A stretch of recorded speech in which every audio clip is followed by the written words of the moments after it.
Hi folks, welcome to another Stall13.com video. I've talked about Blister Beatles, I've talked about bagged alfalfa, pellets and cubes. Now let's talk about the plus and minus. Should you feed bagged alfalfa because it's safer and they guarantee that there's no blister beetles, they guarantee the nutrient level, it's nice and neat and clean because it's in a plastic bag? Or should you only buy baled alfalfa because it's in its most natural, pristine state? You know, I can make a really good debatable argument for both sides of this, baled alfalfa versus bagged alfalfa. I really can. But I think all it would do is confuse you more. Sometimes I'm confused. People on my radio show, The World of Horses, they've asked me for years, what's better, bagged or baled?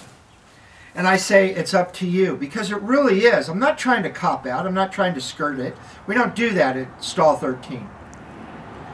I guess what I'm really trying to say here is I'm going to give you some things that you can count on being true and factual. And what you do with the information is going to be up to you. Anything that's in its most natural state is always the healthiest. That applies to people. Also applies to animals. The more natural the roughage is, the easier it is for a horse to digest, the healthier it is, the more convenient it is for their body to digest. It just makes better sense. Why not? Is bagged alfalfa processed? Is it a man-made thing? Sure. Maybe it's enhanced. Maybe it does have some benefits to it, but you're losing something, because whenever you get away from Mother Nature, whenever you get away from the natural situation of things, it's usually a bad thing. Now, it doesn't necessarily mean that I'm slamming these companies that make bag alfalfa. I buy it, I feed it.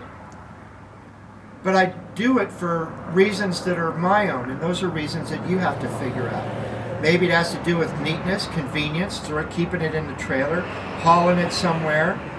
Maybe it has to do with those bags are a little smaller than a bale of alfalfa.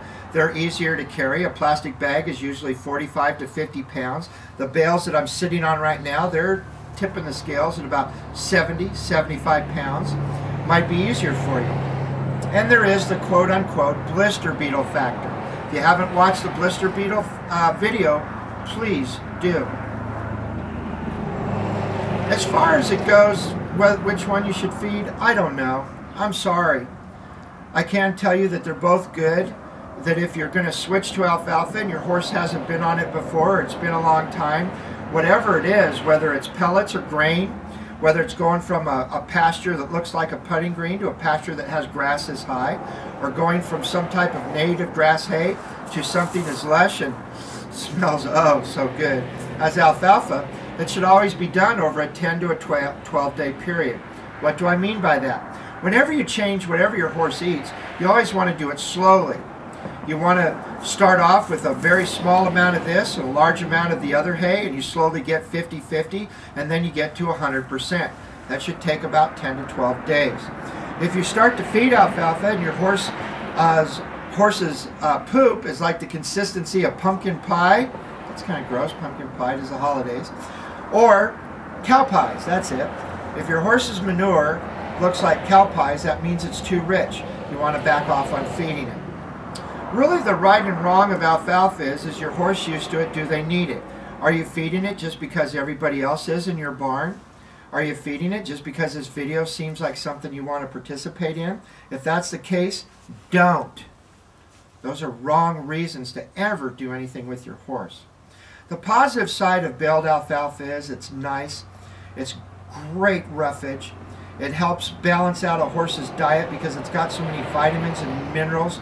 It's just an amazing food for horses. But if you don't have it in your area, you are going to pay dearly for it. Maybe 2-3 times as much as a regular bale of hay in your local neighborhood. All these things are things to consider when feeding either alfalfa or bagged alfalfa. Take care of yourself and take care of your horses.